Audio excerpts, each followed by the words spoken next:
we are recording, and I'm already unhappy with my mic placement. There we go. Okay. Good job. Thank you. All right. So, hello, everyone, and welcome to the very first episode of Say Hello to the Oddities, possibly.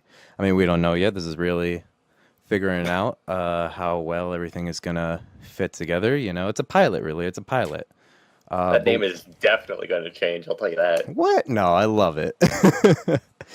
But I am here with the man, the myth, the legend, Bwarch, sometimes known as Bwarch the Gamer. Say hello, Bwarch. Hey, hi.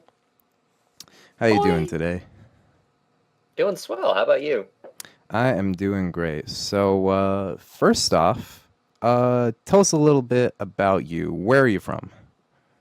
So, I come from Arizona. Been here all my life. It's a nice little deserty kind of place. Absolutely awful for anybody. How's the temperature there? Usually 100 degrees. Right now it's actually January, so obviously it's perfect time. Like everybody, let me tell you how it goes, okay? Everybody uses this as their vacation home for the winter holidays. When they're freezing their ass off, they say, "Oh God, I want to go to Arizona." And then they come here and they piss us off for 3 months out of the year, and then they go home. Are there a lot of nice vacation homes in Arizona?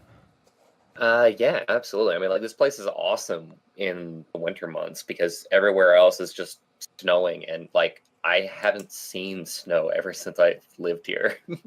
Basically, anyway. I mean, like Flagstaff it snows, but like any lower than like Phoenix, and you will never see snow.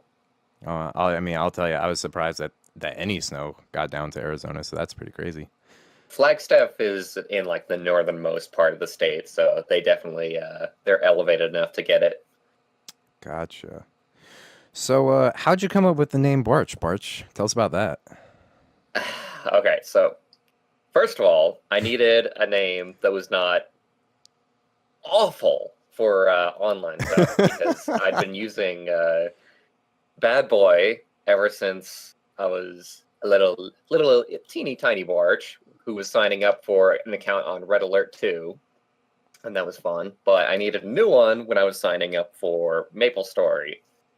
So I looked at the MapleStory classes and I saw that they had an archer, and I said to myself, "Man, I love archers. Maybe there's something I can do there." So Bwarch is actually a combination of the words bow and archer, and that's it. Oh. It's actually a very lame origin. I had no idea. But I've been using it for so long now that it's kind of turned into its own thing, and like everybody hears it and they're just like, "Hey, that's like a name with like syllables and stuff." Like nobody ever sees like the archer thing, which is probably for the best since it's a very silly origin anyway. Which is probably a bad idea for me to, put that out on like a publicly available podcast, but whatever. YOLO. Awesome. So how long have you been on the scene, like the music scene? Let's start there. How long have you been making music? Music, you know what? Let me just go ahead and freaking look at my first album's like release date, because it's the best way to like be like certain about it. Okay. First album was released in 2011. 2011, okay. So I've been making music for 5 years now. And how I got into it really was high school, because I wanted to be a writer, but then I didn't want to be a writer and I needed to figure something else out. So I started making music instead. Just decided you didn't want to be a writer one day? Okay. I just not happy with anything I'd ever written. It's all awful. I see. I think 5 years ago may have been close to when I first met you too. I don't know. Yeah. Yeah, because about like I met you right before like AUDMONSTERS was a thing, Yeah. which is lucky because the only reason I got into AUDMONSTERS was because you invited me. Right. Yeah. Are we allowed to talk about the community we were originally in, where we met? That's up to you. You're My more Little embarrassed Pony. than I am. Just straight up announce it. Yeah. No. I mean, that's where a lot of us got our start too. But Yeah. There is a lot of AUDMONSTERS that honestly started out just making My Little Pony Friendship is Magic like tunes and just hanging out with the community. Like I joke around with it with you and Nate, and it's like if My Little Pony Friendship is Magic had not been made, we Odd Monsters would probably not exist. It's true. It really in the is. form that it exists in. I mean, like, obviously, like, it would exist because it was all Milky's idea, Milk Right. Puzzle, Yeah. but it would not have all the members that it does because you invited me and Yeah. I invited Shark. Right. So that's your social media person and your website person right there. Yeah, fuck. And, like, we wouldn't have had a website if it weren't for this chain of events. that's the amazing part about it. It really is, yeah. Yeah, so we know you joined Odd Monsters at the start. That was about, oh, geez, it's been 3 years now, I think. I was the first wave. I was one of the very first people to get in. Yeah, that is so crazy. And so, yeah, you mentioned that you do the social media bit. Talk a bit more about that. Like, what parts of the social media do you handle? All right, so I push updates for the Tumblr, for the SoundCloud, for the YouTube, just about every single aspect of like Odd Monsters social media I handle, except for the Twitter, which is handled by a number of different people at this point, actually. Oh, because Shark was handling, and then Milk Puzzle was handling, and then I think you were handling it a little bit at some point. I never had it. You never had it. All right, so it's just Shark and Milk Puzzle that are handling the Twitter. Yeah. But if you see posts from Odd Monsters, that's probably me writing that. Or it's probably you, actually, because I just copy your writing at this point.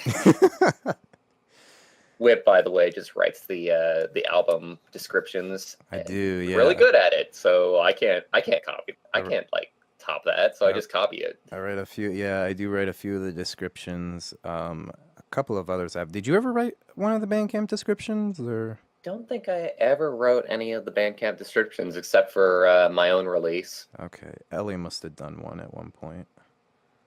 All right. Well, anyway, so what do you like most about being an oddity? So there's two parts of it, right? There's the business side and there's the personal side. On the personal side, I found a bunch of friends to play like video games with and hang out with and have a great time with, and that's all awesome. Like hanging out with some of the Odd Monsters is great. Great time, great people, great events. And then there's the business side of it where if I ever like, this is a great networking opportunity, obviously. Like being in Odd Monsters, you get a lot of criticism. You get to have like a lot of hands at your disposal where like you can call in favors and whatnot. So if you ever need somebody with skills that you just don't have, like if I ever needed like somebody to build a website, I know who to go to. If I ever need somebody to design a logo, I know who to go to. Like, if I ever need cover art, like, we've got all the artists in Odd Monsters. That's true, yeah. Oh, yeah, we do bring together a pretty big network. Not just cool people, but, like, oh, man, we've got some really kick-ass artists. Skelefrog or Frog is very good. And, Ditsy Doe. Yeah, Ditsy Doe, who did, didn't they do the album art for your recent album? Yep. Yeah. Absolutely, they did, and it turned out pretty wonderfully. Yeah, very cool concept there. And of course, our newest artist, Sam. Yeah, Sam. Shark Sam. It's true, yeah. Yeah, so we've just got a really cool collection of artists. I hope to interview them all through this process. It'll be great. That would be awesome. So we've learned a little bit more about you, but we haven't learned a lot about your music yet. So let's switch over to there. Tell us a bit about the genres you compose in. So I make stuff all with like acoustic libraries, and I label it a little bit differently depending on what it is, but usually it's either acoustic, world, or ambient music. Haven't made ambience for a while, actually. I probably have to go back and make some more eventually. But those are my three main genres. Like a lot of my stuff just fits like squarely in world as a genre. Right. What's your favorite genre to compose in? Probably just world. It's world. Like I've gotten into this little phase where like I don't want to do anything other than just mess around with world stuff. Why is that? Like, what do you like most about that? Honestly, I think it's just a matter of like getting stuck in like doing the same thing over and over again. Like it's not really helping me out because believe me, nobody cares about world. That's for sure. Well, I suppose it's not the most popular one in like the scene that Odd Monsters finds itself in, but there is a crowd for World. It's just out in a different quadrant of the internet, I think. I would like to find them, that's for sure. I'll start looking around for them and show them to you. But yeah, I've been working on it so much, and it's very enjoyable just to work with acoustic instruments. Like it's a favorite of mine, honestly. So, what's your favorite genre to listen to? Oh God. Yeah, I asked a big one. Oh, That oh God. it turned that into a top 10 list. Trying to think because really have not been listening like a whole ton of stuff lately. Like I go back and forth between listening to stuff that's very like my music, like acoustic and world stuff, Right. and then sometimes I just want to get my face ripped off by bass, so I'll listen to like electro, dubstep, freaking everything in Odd Monsters, that's for sure. Remonsters, by the way, had a lot of amazing stuff on it that Oh just yeah, like hit that, absolutely my scratch favorite that itch, album. as it were. Yeah, that album hits so hard. I love it. I love every moment of it. And it wasn't even meant to hit hard. That's the best part about it. Yeah, I think probably it was just there was a lot of love for each other in that album. We really felt the love working on that and getting to see our work transformed into something big and bold. So I think that to me is what made it so strong. I also kind of love when people like mess around with combining like acoustic and electronic music Oh yeah, because there's some amazing stuff that comes about because of that. that's Like true. my favorite song ever was actually done by Whitetail, Kind Tide, and Romansu, and it's called Sea Sprays. You might be able to find it if you search for it, but maybe not because it's such an unpopular song and it's so underplayed because it's a really amazing song, but it definitely mixes together like a whole bunch of like strings and trap elements, and it's so good. I'll throw a link up to it for sure. Sea sprays. Yeah, maybe we can. Whitetail being part of Odd Monsters and Whitetail being like an artist that I really, really respect. She makes a lot of amazing stuff. All right. You could even say whitetail's your favorite genre. Maybe not. Yeah, Whitetails kind of got their own style all to themselves, I think, in a lot of ways. they're like a really big variety person. Like Yeah. they make juke, they make acoustic, they make freaking oh my god, I'm not glitch hop. They tried like a sort of like hard techno on one of the albums recently. I One forget of which the one. newest albums, they also had Eurobeat that they went into. Right, right, yeah. They were really struggling to get that one too and get everything working because it was something that they'd never done before. Right. Like Whitetail, like above all else, I'm just gonna go ahead and say it. They're my favorite Odd Monster to listen to the music for. Perfecto. But enough about Whitetail. We will save Whitetail for their interview. Let's hear more about you. Let's talk about your learnings in music. Are you self-taught in music theory, music composition, or did you study it anywhere? So my story with music is that I'd get thrown into like music classes. Like I got thrown into, of course, the elementary school class where like they just put a bunch of students together with like recorders and then have them like blare for an hour. And that didn't do anything, obviously. I got Right. thrown into a guitar class in high school and I goofed the hell off for that one the entire time. Because you weren't I even really played into xylophone guitar, a little right? bit in elementary school. Ah. Like, I'd get thrown into all these music classes and it would just never click. Like, I never liked making music until I composed. Ah. So everything that I do is self-taught, just off of like YouTube tutorials and whatnot. You know, normal freaking FL Studio DJ stuff. The way that everybody kind of finds it nowadays, but that's how I Right. did it, and I like it so much more because I don't like playing music, like playing an instrument, but I love composing. Is FL Studio, Fruity Loops Studios, for those who don't know, is that what you've always used to compose music in? Absolutely. Always, I tried okay. out Ableton, didn't like it because I couldn't figure out like simple stuff. So it's Mm. just a matter of like having like an experience in like a year or two of FL Studio by that time. By the time I got to Ableton and just being so ingrained in that mindset that it's hard to switch over to any other digital audio workstation. Right. Yeah, that's a good point. Yeah, I know. So I imagine you taught yourself everything on FL Studio, like you picked it up and you were just learning from like videos and stuff like that. Is that about right? Or Exactly. right, yeah. Did you have any videos or tutorials early on that really helped you get your start with it? There's Any only people you'd one that recommend? was really, really good, and that was like Cheating at Music Theory, created by Ace Sphincter. Cheating at Music Theory, created by Ace Sphincter, was it? All Yes. right. It might even be hard to find it. I remember trying to look for it a little bit back, but they showed off just a very, very simple kind of technique, but it kind of opened my mind a little bit. And that's one that I really remember for being like just a well-made like tutorial, like really speedy, really well-spoken. Like it's so hard to find like software tutorials that aren't spoken by somebody whose voice you hate. So really good tutorial. Really poopy name because of Sphincter. Get it? Ha ha. Yes. No, I'm gonna look that up. That's really. And I can't they've stop got laughing this at that. amazing intro where they've got like this jazzy number playing that they just made, and they're like, "Hey, buddy, it's a Sphincter." So it's this complete clash. It's great. If you can find that video, it'd be amazing. I'll try to. You cut out a little bit when you tried to imitate them. I don't know if you want to try again, getting closer to the mic or something. Nah, we'll just move on. All right, sounds good. And that's funny. It's pretty interesting the places you can find tutorials that help you out with music and music theory.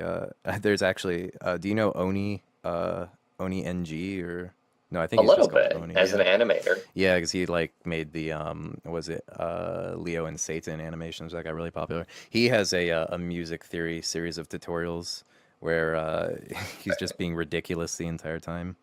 But anyway. Of course, as Oni NG does. Right. So now that we know a little bit about your background in music, I want to play an example of your work here. This is one that you said you were really proud of or really like. Absolutely. Spear of Justice, your remix of it. Spear of Justice is from the popular video game Undertale. So I will go ahead and play it here.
All right, so yeah, Spear of Justice, very cool. So let's talk a bit about that. Why Spear of Justice? So that album in its entirety is just damn good. Like I really love what all of us did there, because the Undertale album is still like, it's either between that and Remonsters for like my favorite Odd Monsters album of late, or all time really. And it was just such a good feeling working on that album. And my song in general is like it's my only song. Actually, you know, I've got two, but it's one of two songs that's been mastered by Maz, and like that, you would think that does a lot, but it did a lot for me hearing it between the unmastered and mastered versions, because he really brought out like all of the sparkiness in that song just by making it perfectly mastered. And it's actually like a really hard-hitting kind of tune. It's really great working with Toby Fox's instrumentation, because just amazing melodies, amazing motifs. Right, yeah, and we should of course mention that Toby Fox is the original composer of that song, as he is of all of the or I think all of the tracks on the Undertale He soundtrack. composed the entire thing. He only needed like a little bit of instrument help on like a couple songs. Right. You know more about that than I do. Yeah. Right. So that was very well done. You picked a lot of very cool instruments to work with on it. Do you have a favorite instrument that you used in it? Uh, the Zither is a really, really nifty kind of instrument, the Chinese Zither. And like I got to use that a little bit in the interjections in that song, and it's a very distinctive instrument, and it's very hard to use it without it overcoming like everything else. But which I suppose it did a little bit there because it's still like the thing that you notice like the most when it comes in. But it's it's an instrument that I'd love to use more. It's just very, very hard to use properly. So it was very fun to actually finally get a chance to use it properly. And obviously, like Spear of Justice, like means a lot to me, just because like I love that tune and I love the character that that tune is actually for Undyne. Undyne in the game of Undertale. Like Yeah. she's an amazing character and with an amazing fight. My favorite fight in the game Oh is yeah. her. And you're also because of that fight, I know you have a bit of a weak spot for Stepmania and DDR type stuff. So I imagine that contributed to the love. Oh yeah, yeah. It was very, very fun for Undyne's fight to be a little bit like rhythm gamey. Take a little bit of inspiration from that style of game, and Stepmania being something that I'm really into. Especially since we did come out with an Odd Monsters Stepmania pack a little bit back, and that was a lot of fun to put together as well. Right. Yeah, yeah, we did do that. Oh man, it's been a while. We we should just randomly retweet that just to push some more views on it. I'd be willing to do that. Well, I almost just want to make another one really, Right. because even looking back at it, I'm It's a starting good to idea. see like the issues and the errors that we made. Right. So it'd be good to go back and just like make a new one and make everything like much better. That's a good idea. Yeah, and we have a whole bunch more material now at this point, so we easily could. Oh yeah, Yeah. shit tons of new material. Yeah. And you know what? We probably missed the opportunity to retweet it when Undertale came out anyway, so but yeah, let's see. So walk me through like your typical songwriting process. So Yeah. I'm the kind of person that places like a bunch of notes on the piano roll for those of you who know how DAWs work. But for those of you who don't, I just like place a bunch of notes. I listen to it a little bit. Then I play some more and listen to it and make sure that it's working. See if anything's going wrong, see if anything sounds off. Like, it's probably maddening for anybody watching. And I've actually done like a few music making streams and I've never seen like, well, I've gotten a little bit of criticism. One person was like, "This is what music making is," and it's like, "Yep, this is what music making is." At least for me, listening to the same thing over and over a million times, making sure it works. It's true, yeah. For those who've never sat in on a stream watching someone make music, it can actually be a little maddening at times because it is work. It is work, and if you ever thought about how unfun it would be to watch anybody at work, you would probably recognize that it's not much more fun to watch a musician at work just because it's the task itself arrives at a fun product doesn't necessarily mean that it is the most exciting thing to see unless you're really into it. Like you're just playing. Sometimes you're just playing the same like 5 seconds of song like over and over again. Right. And like, the song when it comes out, it's going to sound amazing and people will like listening through it. But there's a fair amount of times where like, as a musician, you're sick of a song by the time you're done with it, just because you've listened to it a million times by that point. Right. And so you said you've been making music since 2011. Is that about how long you've been using FL Studio as well? Yep. That's like the exact same amount of time. Right. How'd you find it exactly? Was there an artist talking about using it, or were you just looking for programs at the time that could make music? So there's an artist that really, really inspired me and who pointed me in the direction of Alpha Studio, who I won't mention by name because I don't really like them anymore. But yeah, Okay. it's kind of unfortunate. But the I saw them working on a live stream, working with their with FL Studio. Well, not even they were working with like some kind of tracker, and then and I just saw them like working all on their own. And this was like an amazing musician that I really respected their music at that time. And doing it all on their own, you know? Like, up until that point, I always thought that you needed to be in a band or have, like, a collective in order to be able to make music. Yeah. So seeing this person just composing all on their own was, like, mind-bending. And it let me know that you could, in fact, make music just as a one-person thing. Yeah, it's a pretty magical experience the first time in your life where you realize that it can be an all-in-one package. It's pretty cool. What's your favorite feature about FL Studio? Oh, the piano roll is really, really nice. And, Yeah. like, you can resize it, get everything. You can even just change the way everything's chopped. It's like, true. FL Studio is a really, really amazing piece of software. Like, it is truly fantastic what they've done over the years. Yeah, And anybody who makes fun of it just because it's a popular piece of software, well, I'm Yeah. not too fond of this. Yeah, no, it's true. I think there's a big hatred for a while that came out of FL Studio just because there were a whole lot of people picking up because, and I think unfortunately for FL Studio, it was one of the easiest programs to pirate for a while. That's my opinion. I don't know that it's necessarily true, but It's super, super easy to pirate. yeah, it is. But once you've been using it and you start learning more about the deep stuff about it, it's very cool. A lot of people don't know this, but the piano roll in FL Studio is very unique. It's almost like a plugin by itself because one thing that it can do, which not a lot of other softwares can do, is that if you use a sample, the piano roll can actually adjust the sample's pitch by just moving it along the different notes and keys that you have there. Many other digital audio workstations cannot do that.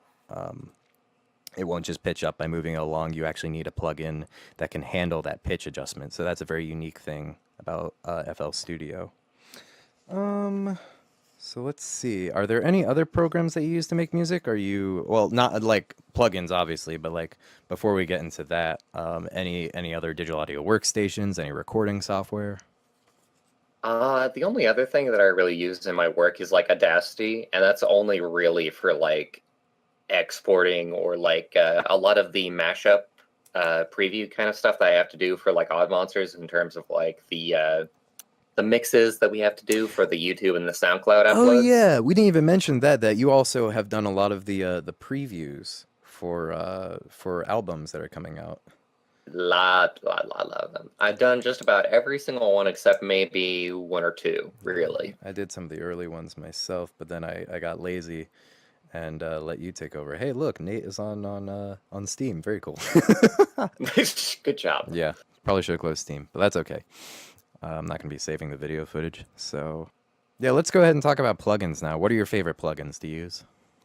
Oh, God. So first of all, I've got this really old one that I love using called PIANOROLL Orchestral. Oh, yeah. It is an orchestral library that's got all your strings, all your brass, all your little freaking percussion bits that you could ever want, and it's like an all-in-one thing, and it's amazing, except when it's not, I guess, because sometimes like I'll have so many like things going off of this one plugin that the file itself gets hard to work with sometimes. I haven't had that happen a whole lot since I switched to an i7 processor, but Right. it still happens every now and then if you just have like all these processors working off the same thing. Right. There's actually like a really, really big, like, my favorite instrument is cello, and there's a freebie called Cello Fan that is really amazing to use. It's pretty simple, but it's got a really lovely cello sound that comes out of it if you just do some fiddling with it. Hello, fam. Very cool. Post a link to that. Any others? Let me see. You can mention effects, like effect processors as well. Of course, we've got a couple of those that we love. Just a second. Freaking DSK Asian Dreams is one that I get like a lot of mileage out of. Like it's appeared in like every single one of my songs just because there's an instrument from that plugin that works in everything. I believe I have one of DSK's plugins as well. And then there's this one called JAPANPIANO, which is quite nice. A lovely a very, very different piano sound that has like a lot of character to it that you actually don't like, I think. Probably not. Yeah, I'm very picky about pianos, believe it or not. I can believe it. Yeah. Japan piano. When I hear that, I immediately want to turn it into a portamento, and I say it as Japanio, Japiano. I don't know. Oh man. How about hardware? Do you have any cool hardware you use to make music? I mean, you can talk about Oh your computer God. too, monitor, anything that you have.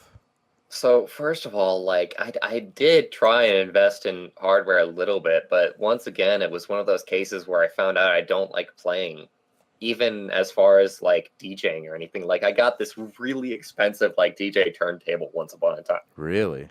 and luckily I was able to sell it, but that thing costed like $300, and luckily I Oh, got that damn. exactly back. Which one was that? I cannot for the life of me remember. It's been that long. It's been a while since I had it. I remember And then I picked up a few frickin' the LAUNCHPAD. I had a couple LAUNCHPADs that I picked up, and Oh those got man. sold as well. Very cool. But you didn't want those? Wow. Yeah, I got into it because I saw the Medean video that everybody sees. Right. But I remember when Launchpad videos first started coming out, everybody was like, "You can do that with music?" Yeah. they get millions of views, and you get really, really into the idea. But then you get one, and you're like, "Oh God, this is difficult to do." Like, I like composing because I think it doesn't matter like how fast you are. It doesn't matter on like any kind of precision.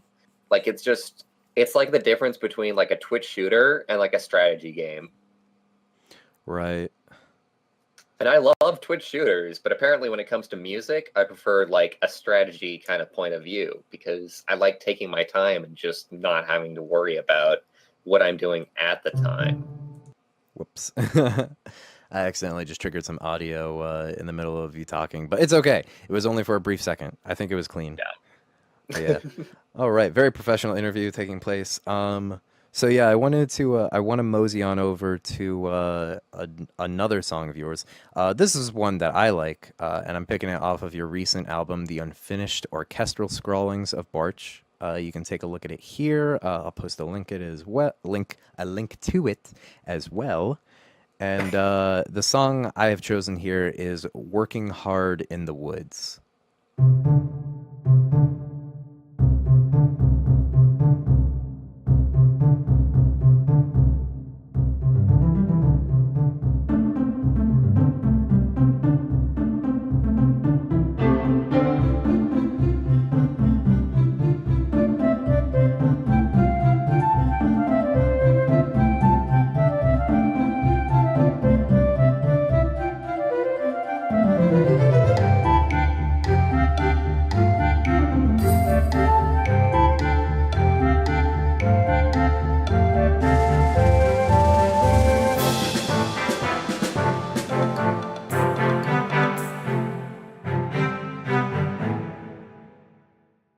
So that first instrument that you've got going on in "Working Hard in the Woods" is that an upright bass? Is it a cello?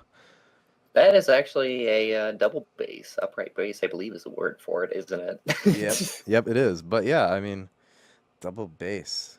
Yeah, I It's wasn't actually sure.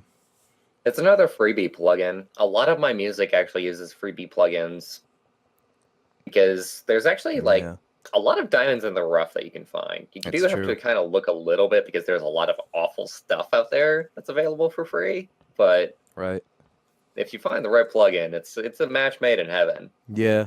Granted, even that plugin is actually kind of hard to work with. That double bass plugin, like I have a hard time like making it work with everything else in a mix because it kind of like overpowers everything and things start clipping if you add like so much to it. It's probably just me not knowing how to handle the EQ side of things, really. Well, I think you did a pretty good job at making the bass work there. So the title is "Working Hard in the Woods." How'd you come up with that name? So at one point there is like a woodblock sound that sounds, and it sounds like you're chopping wood, and that's the Ah, entire idea. there's Working the hard in the whole woods idea because in that woodblock.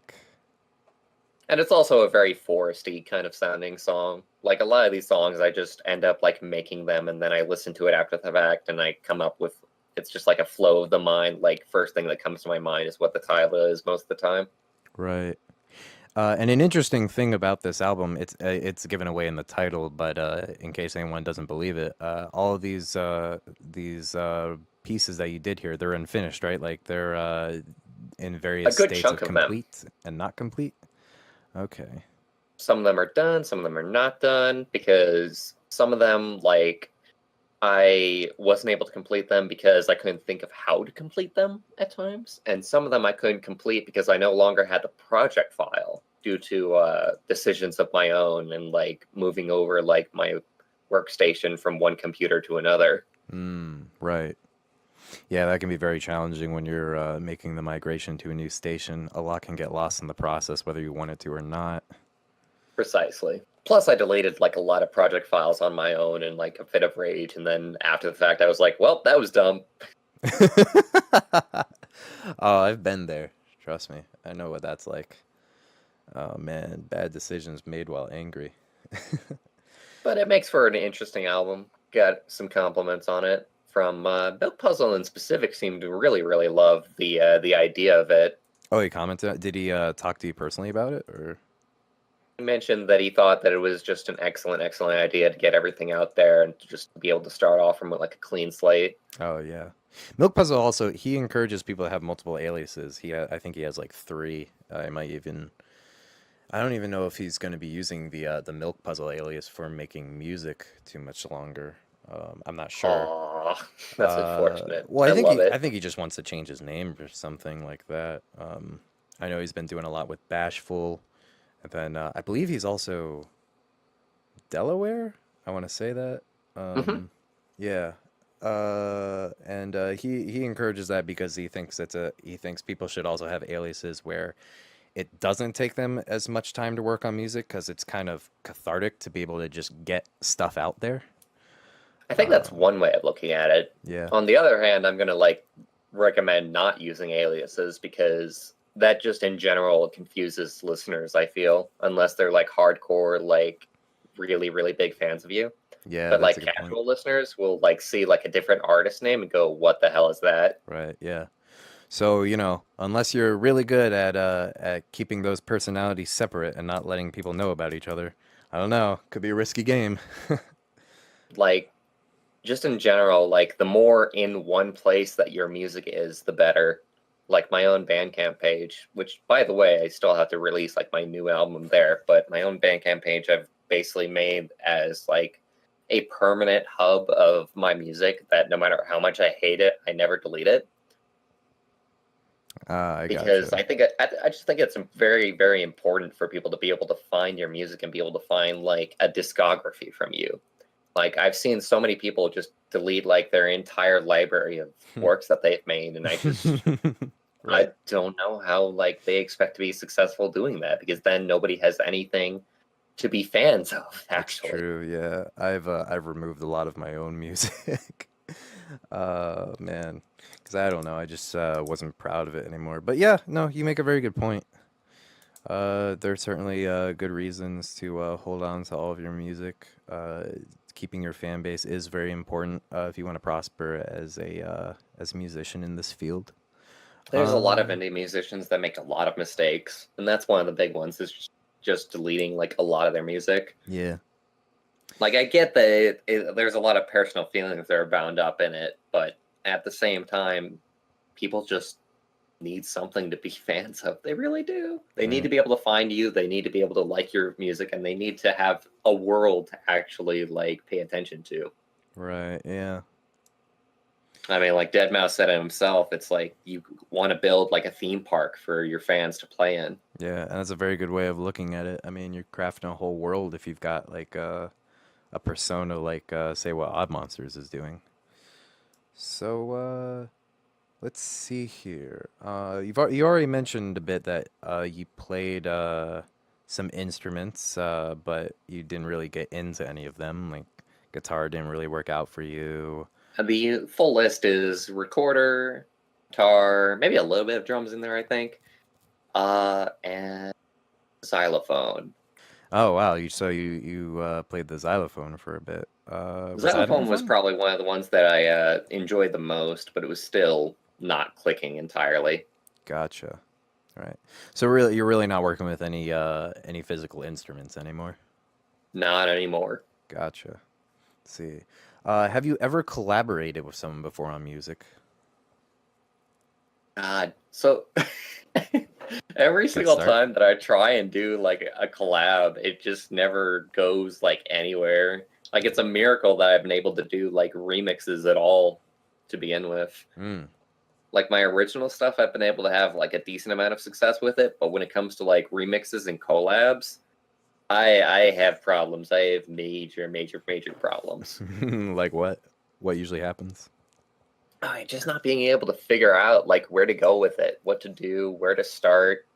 Yeah, Like, no, I it's get just that. the thought process just kind of falls apart. Whereas when I just make music on my own, I'm able to work like a lot better with it. Yeah, it is very difficult to work that out. I remember one of the first collabs I ever tried to get into with an artist. I really respect Jonathan Whiting. We could never really pick up the project because we tried doing it in a bunch of weird ways, sharing the FL Studio project bones and things like that. It's actually a little frustrating to do that because nowadays everybody has really different plugins than just what comes in their digital audio workstations.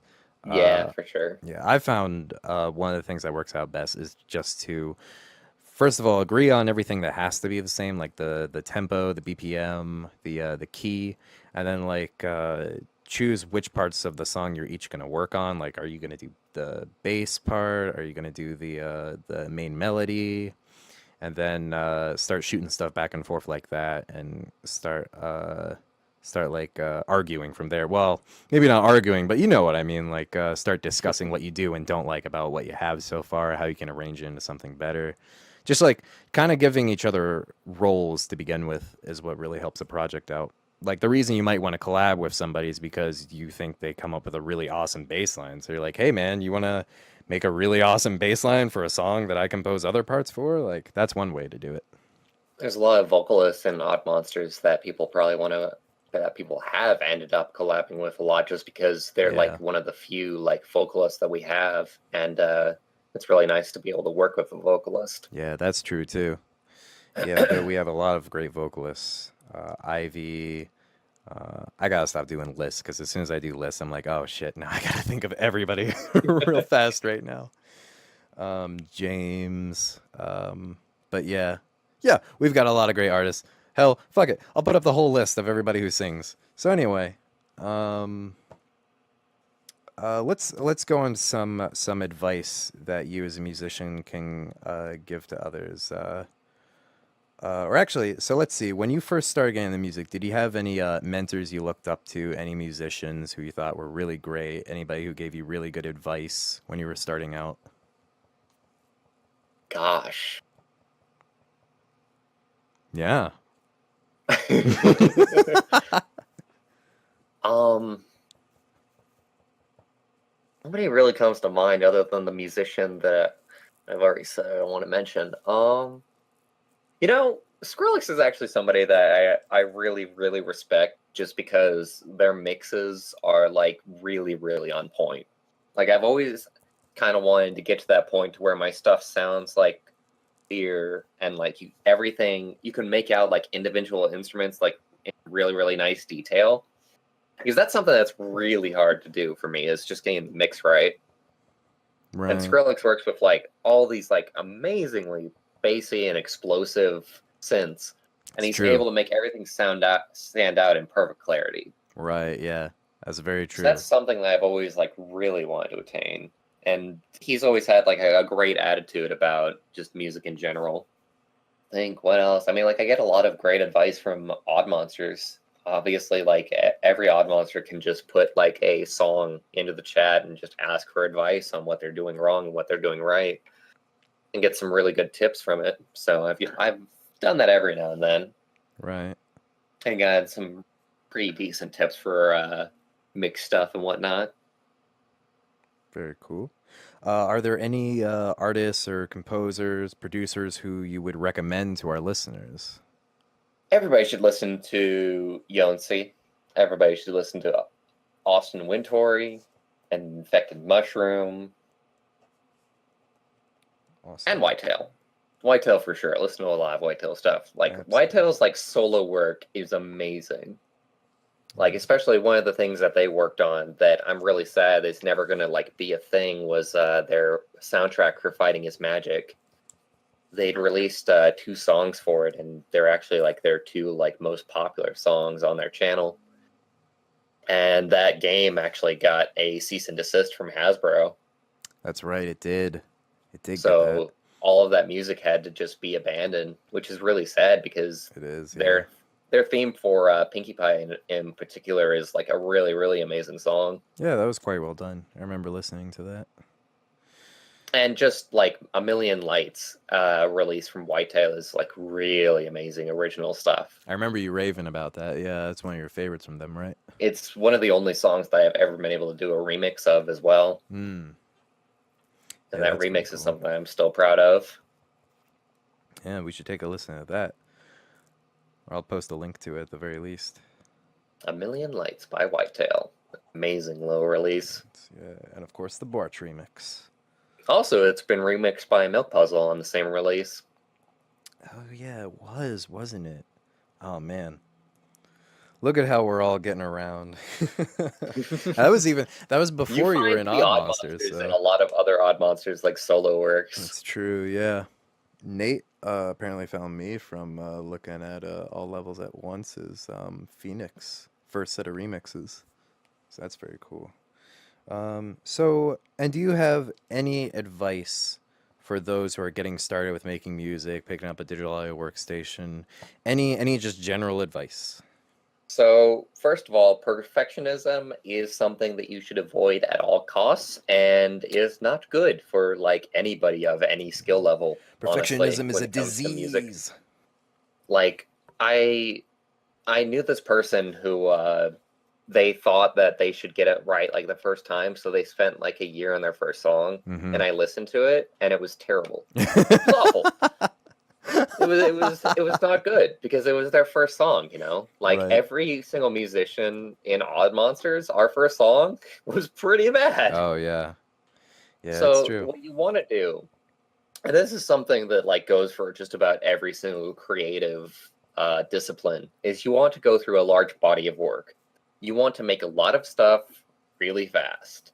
And that's hard for some people to get their mind around because, you know, they're thinking, oh, it's not going to be good if it's done fast. But you learn something even if it's done really fast every single time. No matter what you're doing, if you make something, you're probably learning from it, even if you don't think that you are. And you're just going to get better every single time that you make something. So, like, if you can make, like, you know, like 3 books in a year, if you can make, like, 3 albums in a year, you're doing good. You're doing real good. Even if you look back and you say, that book was awful, you made it and you learned from it. And then you can apply those same principles of what you've learned to your next project and make that one a little bit better. All right, yeah, very good advice. Perfectionism is poison. It's really, really poisonous, and it's something that I think a lot of even senior music makers like struggle with, which is why, like, if you really like artists and they're doing something and they're not doing stuff for like money, their releases are actually like slow down like a whole lot as they go on, because they're taking more and more time on everything, and they're like worrying more and more on whether they're doing something right or wrong, whether they want to please their fan base at all. Yeah, that's very true. I mean, hell, if you have a fan base already, you don't have to worry too much. I mean, they like the first stuff you were making, they're gonna like the next thing you make. Yeah, like there's a lot of artists that they really, really slow down and they start only putting out the occasional single like every few months. And that's just really, really bad for their own creativity, I think, and just being able to learn stuff at a fast pace. Right. Yeah. So very good advice there. I like it. So all you young artists out there, young EDM, young world artists, you remember that. Bwarch said it, and you better follow that advice. So, Make a lot of stuff. Make a lot of stuff. Even if it's awful, you're going to be making a lot of stuff, and you're going to be learning from it. Even if it's awful, you're going to learn. You're going to learn fast. All right. My first album was awful. Was your first album awful, Whip? Oh, my God. Oh, man. Yeah, it was. Gosh. That's just it. Some of my Everybody does not like their first work. some of my first stuff too, I was just putting out so fast because a lot of it was even just like sampled stuff, and that's like the feeling of somebody else doing the work for you a lot of the times. But yeah, I mean, the first stuff is gonna be rough, and you're gonna really love it at the time, Oh yeah, and you're gonna then think it's the best yeah, goddamn thing ever. and then a few weeks are gonna pass, and you're gonna look back at it and be like, oh my god, what was I thinking? But yeah, all right. So we've talked a lot about your music. Let's have a little fun. Do you do anything outside of music? Any other endeavors or ventures in life? Well, I have my YouTube channel where I put out like a whole bunch of Let's Play kind of videos, Oh, that's gaming right. videos with commentary. Right. Yeah. I'll go ahead and post a link to that. And actually, I forgot to mention at the start. What other social media accounts do you want people to find you on? So I'm that guy Bwarch on Twitter. I'm Bwarch on Tumblr, Bwarch on SoundCloud. Um, I think those are the big ones that I Right. care about, honestly. And obviously, Bwarch the Gamer on YouTube. Right. Yeah. Where you do all of your video gaming, your streams, a lot of Brawlhalla and Paladins.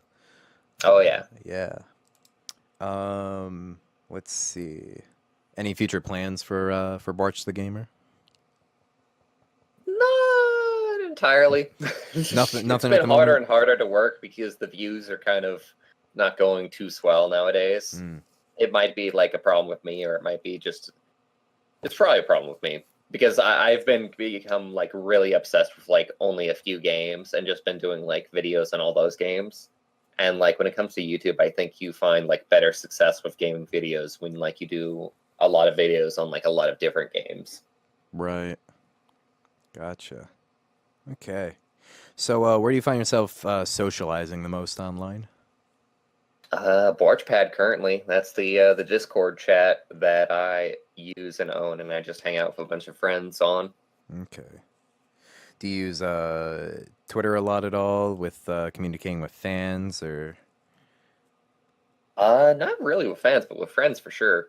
Twitter Okay. is just really, really excellent just for getting like opinions out of people. Like I love just lurking around and just listening to like opinions on like media and movies and music and whatnot, and just being like, oh yeah, I thought this and this about this, and you thought this and this about this, and let's Right. argue about like what the true meaning of this I was. like that. Let's argue. I like the cut of your jib. Like Let's have an argument. like I love like just the exchange of opinions on like a certain piece of media and how like the same piece of media can cause all kinds of different reactions with different people. So I love listening like what people thought of the newest movie, the newest album that came out. Right. All right. Take me through a usual day for you. How does your day go? Oh God, can we not talk about that? Oh, right. You didn't see that one. You didn't tell me not to do that one. I didn't see it on the Yeah, list. it is a pretty big list I sent you. Well, then tell me about your pets. I know you got a cat. Oh yeah, I have few cats. Few cats for sure. We got Snowshoe. That's the only Snowshoe. breed that I actually know. That's But actually a we've got, breed? Oh, I didn't know that. yeah, snowshoes. You should look them up. They're Man, amazing. I think I will. I'll Um, post a picture. Man, it's so sad because like we've had a lot of cats and like two of them, one of them passed away recently. One of them was stolen from us. That's sad. Uh, That's and really then we sad. went out and we got a couple new cats, and those have been like really, really fun cats to actually have. I've got so their names are Sylvester, Snickers, Louise, and Thelma. Louise and Thelma. Awesome. Yes, that was an invention of my mother's because she loves that movie, and they're sisters, so it works out. Is it a movie? I just know it's a reference. And then Yep, movie. we got a bunch of fish. That's about it, really, for pets. Cool. Also had two dogs that passed away, Sugar and Dusty. So You you've won't had a lot find of any pets. picture of those on any of my social media account, No. Am I but allowed to ask for you. pictures of your pets later, or? Oh, absolutely. I mean, like I've got entire tags of it. All right. But freaking, I posted a lot of a lot of pictures of my cats on my Tumblr and Twitter. Very cool. All right. Do you speak It's any the pastime other? that keeps America alive. Posting That's pictures of cats. it's true. Yeah, it is definitely. Oh man, you can do a whole career based off of just posting pictures of animals and Videos, videos. really. I think Yeah, videos are the easiest thing to monetize nowadays. generate millions of views doing that. Make a shirt, you're golden. You don't ever have to leave your house again. Grumpy All cat, right. grumpy cat. Yep. Yeah, that's true. Oh, Grumpy Cat. The story behind Grumpy Cat is pretty wild. Was it the cat was originally named Tard, and then they were like, no, you can't have the cat named that, so they renamed it Tartar Sauce. That's what I had heard. I, I, I really, really like that origin story, actually. Yeah. Because there's a lot of really dumb names that, like, I even did that for one of my cats because one of our cats at first, their previous owners had called them Meow Meow, and we renamed them Marshmallow because they were white as a marshmallow. Right. I wonder if pets ever get confused by that. I've never thought to look that up. But I think anyway, cats just don't care. That's the thing. Like, I believe it that. might be a thing for dogs, but cats just, you could call them fucking anything. Call them fucking fuck ass, and they are not going to give a shit That's either probably way. true. Yeah, I think if you just make eye contact with a cat, they understand they're being contacted. Basically. I mean, I can just snap my fingers and my cat I'm like comes. considering that they're ignoring you 100% of the time anyway. Yeah, that is true. Yeah. Do you speak? Cats are little shits, and I love them.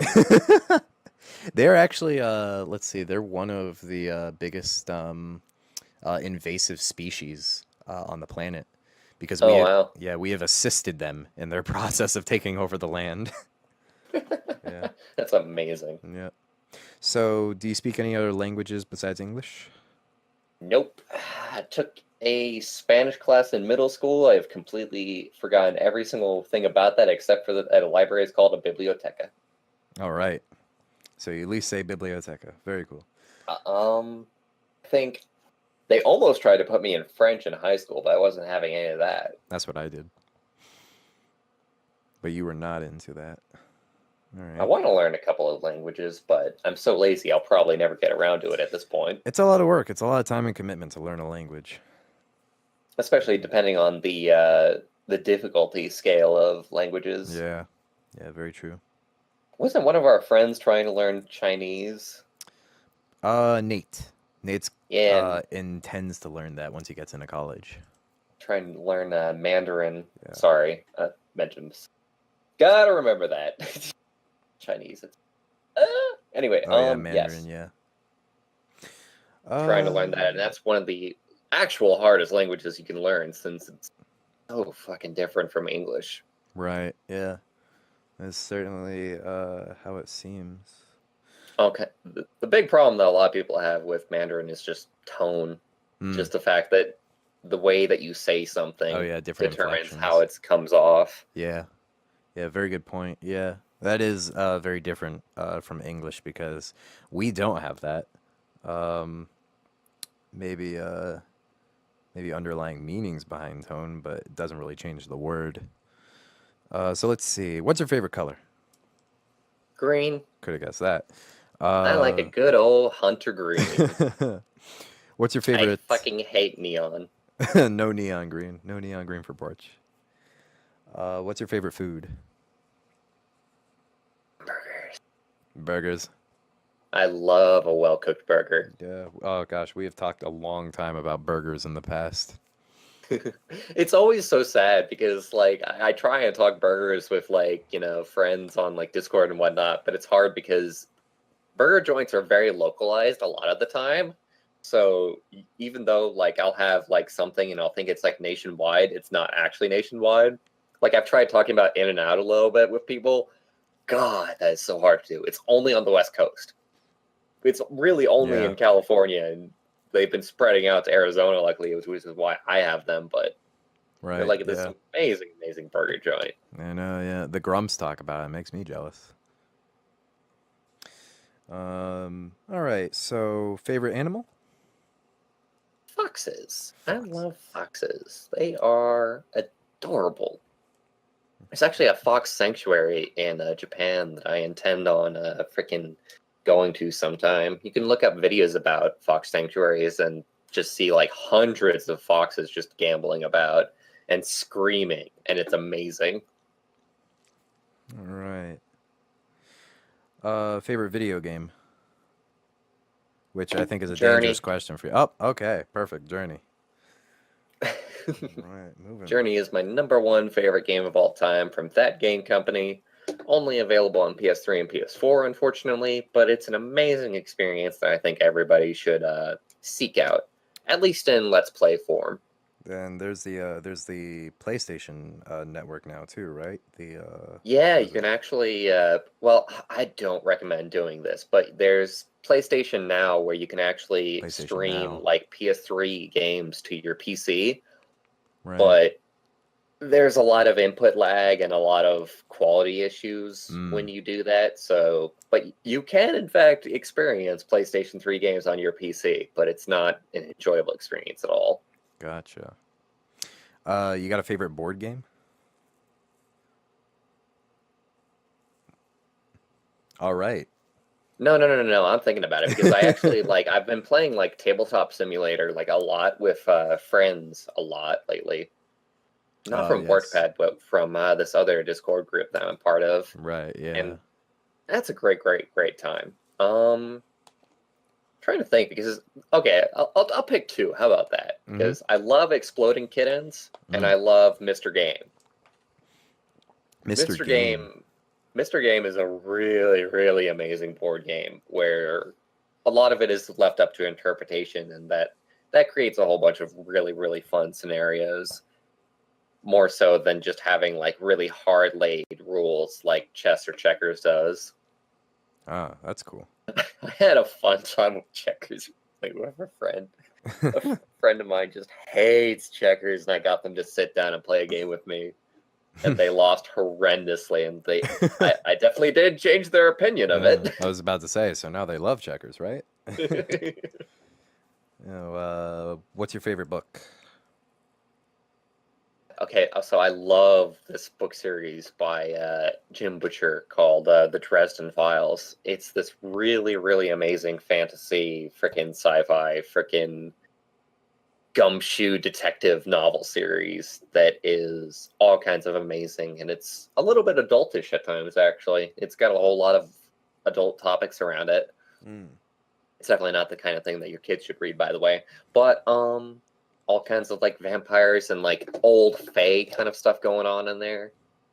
And it's just really decent, like mysteries, like a lot of the time. Definitely Gotcha. my favorite book series. Very cool. All right. Favorite movie? Favorite movie. This one isn't so like clear cut for me because there's like been like a lot of movies that like and like movies in general are a medium that I don't have like a lot of love for.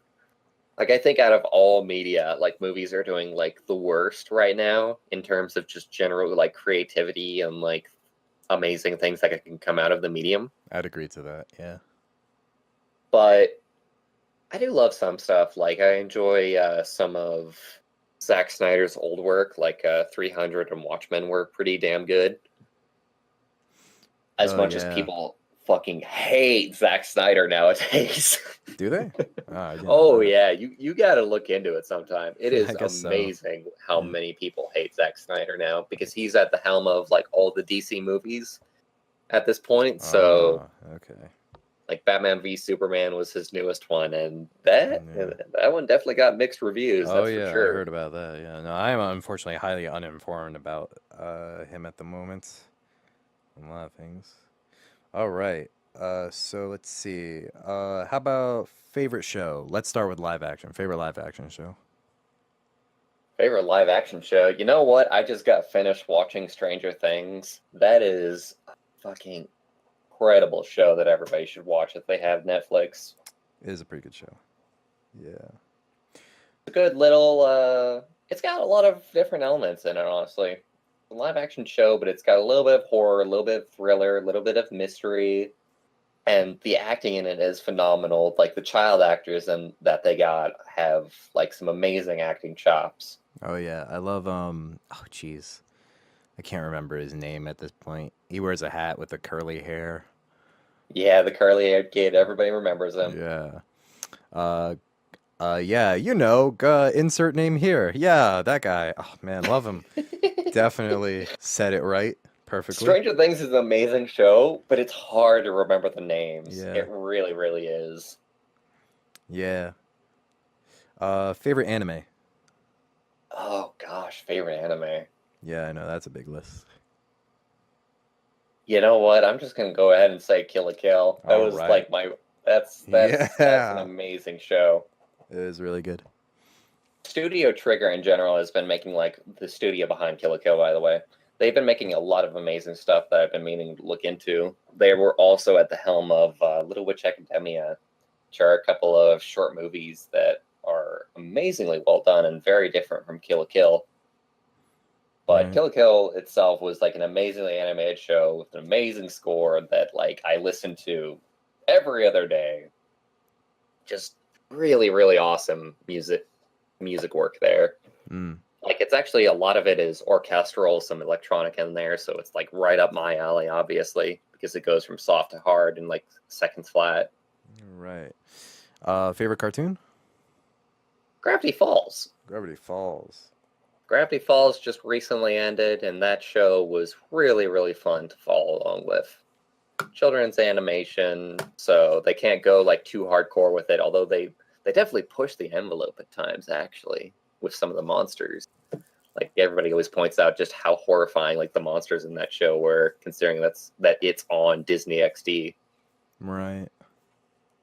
But Yeah, that was that a is very, very true. fun little mystery cartoon comedy that it's so funny, and it's just like a lot of people look at it and they're like, "Oh, that's so stupid and goofy." If you can get over that and just watch it in its entirety, it's an amazing show. Yeah.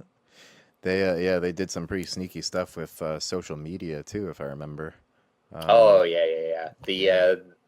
The showrunner was a brilliant person, Alex Hirsch, and he delighted in fooling people in a great many ways, including false leaks. Right. Yeah. That was the exact thing I was thinking of when they false leaked who wrote the journal, which I won't say because the whole experience would probably be spoilers. I don't want to ruin it. Well, social media spoilers are one thing. It's true. Gosh. Well, they made it the crazy old guy with the false leak, whose name I can't remember. Which, McGucket was Yeah, his last name. McGucket. McGucket. Yeah. Communicates via ham boning in one episode. But yeah, all right. Bone? Tell us something about you that would surprise us. You know what? This would surprise you, so I'm just going to go ahead and do this. Surprise me. I have a pigeon chest. A pigeon chest. I'm not actually sure Yeah. what that means. Told you you've forgotten? I'm like, I guess I can't blame you. My memory's awful as well, so I don't Did you know tell me why that? I'm being like, yes. Oh, what does it mean again? All right, so pigeon chest is kind of interesting because I have a dent in the center of my chest.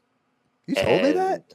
Yeah, Oh, I'm pretty sure I did. Maybe I'm forgetting who exactly I told. That's a fun one. dang. Well, now I can't forget.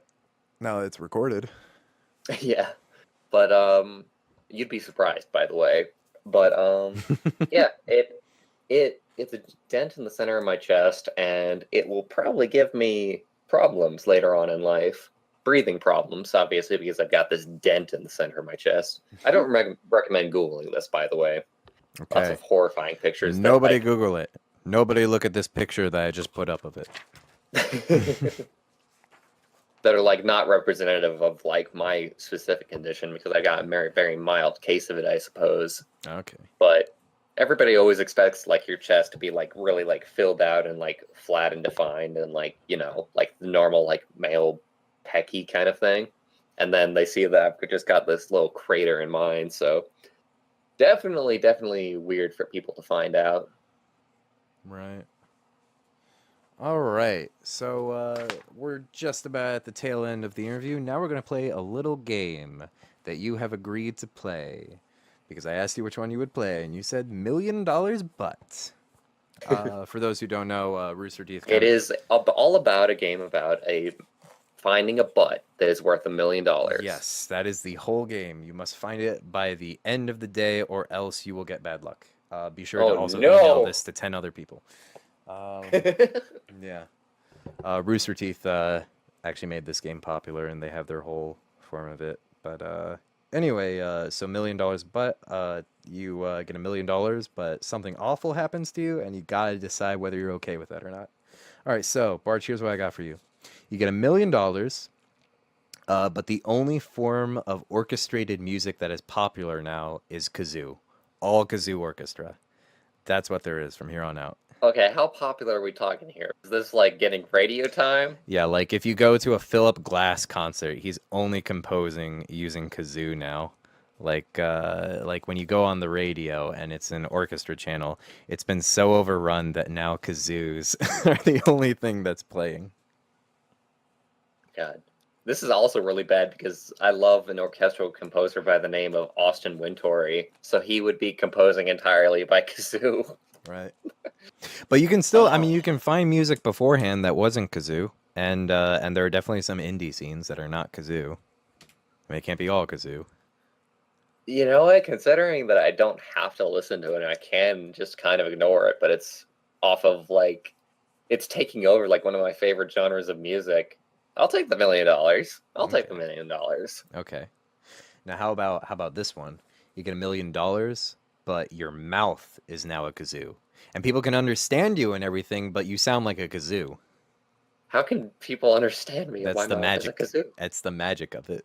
People It's a understand you, but you're a magical little grating laddie. kazoo. Yes. I mean, I don't see any problem with this if people can still understand me. I'll take the $1 million. You would do that? Yes. Do you think you'd have teeth anymore? I didn't even think about that, because if your mouth is a kazoo, are your teeth back there? I'd imagine so. I just imagine that it's just like attached to like your lips. How would oh, you just imagine it attached to your lips? Yeah. So like you would eat around it, like you would stick food in the sides. Oh God. Now you're making me have a second thought. Yeah, didn't think about eating. I didn't think about eating. Yeah. One of the most important functions for humans. I didn't think about it. Go figure. Right.